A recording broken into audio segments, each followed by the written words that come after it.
Hello friends, welcome to my YouTube channel. आज की कहानी है दर्द से कराह रही बुजुर्ग महिला की किसी ने मदद क्यों नहीं की। संपूर्ण मानव समाज को एक संदेश। रेलवे स्टेशन पर साइड में लेटी हुई महिला दर्द से कराह रही थी। मुझे ऐसा प्रतीत हुआ कि उसे कोई भारी पीड़ा हो रही है। अन्य यात्रियों की भांति मैंने भी उसे नज़रअंदाज कर दिया। मेरे साथ मेरा 8 साल का बेटा वंश भी था। वह उस बुढ़िया के दर्द को दिल से महसूस करके उसकी ओर टकटकी लगाकर देख रहा था। पापा, ये बुढ़िया क्यों चिल्ला रही है? इसे क्या परेशानी है? वंश ने मुझसे पूछा और तब मैंने जवाब दिया, बेटा, इसे कहीं दर्द हो रहा होगा या फिर इसे कोई अन्य परेशानी होगी। पापा, गाड़ी तो 1 घंटा लेट है। वंश फिर से बोला और मैंने हाँ में जवाब दिया। यह तो बहुत कमज़ोर हो गई है, बेचारी दर्द से कितना कराह रही है। पापा, क्यों न इसे हम दवाई दिला दें? वंश ने जब मुझसे कहा तो मैंने उसे समझाते हुए कहा, बेटा, हम इसे दवाई क्यों दिलाएं? हम तो इसे जानते तक नहीं हैं। और देखो कितनी गंदी है, लगता है कई दिनों से नहाई भी नहीं है। कोई देखेगा तो हमारा मजाक बनाएगा।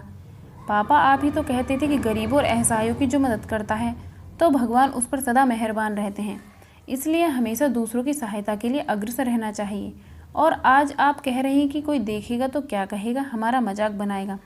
मेरी समझ से दूसरों की सहायता करने पर हमारा मजाक कोई नहीं बनाएगा। अगर पापा कोई बनाता है तो बनाने दो, हमें अपने कार्य पर ध्यान देना चाहिए। ऐसा आप और माँ दोनों लोग कहते थे, परंतु आज आप। वंश ने मुझे उल्टा समझाते हुए कहा। तब मैंने फिर उसे समझाकर बताया कि बेटा, वह नाटक कर रही है, इसे कहीं दर्द नहीं हो रहा है। मैं ऐसी औरतों को भली भांति जानता हूँ। नहीं पापा, यह नाटक नहीं कर रही है, मैं जाकर देखता हूँ। इतना कहकर वंश दौड़कर बुढ़िया के पास जाकर फिर बोला, पापा जल्दी आओ, देखो इन्हें कितना तेज बुखार है। मैंने जानबूझकर उसके बुलाने की आवाज़ को अनसुना कर दिया, परंतु वंश के बार बार बुलाने पर मैं उसके पास गया और देखा कि बुढ़िया काफ़ी गंदी है और बुखार की तपन से कराह रही है। पापा, चलो इन्हें दवाई दिलाकर आते हैं। वंश ने फिर मुझसे एक उम्मीद भरी नज़र से देखकर कहा। मैंने भी आवेश में आकर कह दिया, चलो चलते हैं। मेरा इतना कहने पर वंश के चेहरे पर खुशी की झलक दिखाई देने लगी थी, जो कि कुछ क्षण पहले अदृश्य थी। यह देख मेरे दिल में उस असहाय महिला की मदद करने के लिए दिल से श्रद्धा और प्रेम भाव जागृत होने लगा था। पास के दवा घर से हमने उस बुढ़िया को दवा दिलाई। कुछ देर बाद उस बुढ़िया को जब कुछ राहत मिली तब बुढ़िया हमें दुआओं की पोटली देती जा रही थी। भगवान तुम्हारा भला करे, तुम दोनों सदा सुखी रहो, तुम्हारा घर धन धान्य से सदा भरा रहे, भगवान तुम्हारे जैसे बच्चे हर माँ को दे। उस बूढ़ी औरत के इन शब्दों ने मुझ पर बाणों का कार्य किया और मेरे अंदर बैठे असुर को मार भगाया। उसकी मदद करने का मुझे वंश व खुद पर फक्र महसूस हो रहा था। साथ ही असहायों की मदद करने की भावना मेरे अंदर जागृत हो चुकी थी। जब हम रेलवे स्टेशन पर पहुँचे तो वहाँ पर उपस्थित यात्रियों ने भी हमें दोनों को दुआओं की गठरी देना शुरू कर दिया। आप दोनों उस महिला के लिए फरिश्ता हो। आपके बेटे की तारीफ जितनी की जाए उतनी कम है। ये आपके ही संस्कार हैं जो आपके बेटे द्वारा उस असहाय महिला व यहाँ पर उपस्थित हर यात्री को प्राप्त हुए हैं। भगवान आपको हमेशा खुश रखे। ये वाक्य थे वहाँ पर उपस्थित यात्रियों के।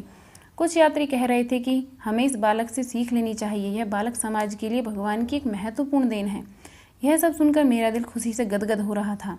आज मैं बहुत खुश था कि ऊपर वाले ने मुझे मेरे बेटे द्वारा व बेटे के रूप में कितना अनमोल तोहफा दिया है, जिसकी मैंने कभी कल्पना भी नहीं की थी। यह सोचते सोचते मैंने अपने बेटे को सीने से लगा लिया और कहा, थैंक्स बेटा। इतना सुनकर वंश मेरे सीने से चिपक जाता है और आई लव यू पापा कहता है। मैंने भी आई लव यू बेटा पलट कर जवाब दिया। दूसरों की मदद करने से दिल को सुकून मिलता है। सही मायने में यदि आप किसी की मदद करते हैं तो आपके मन को अच्छा लगता है और आप सोचते हैं कि चलो एक अच्छा काम तो किया।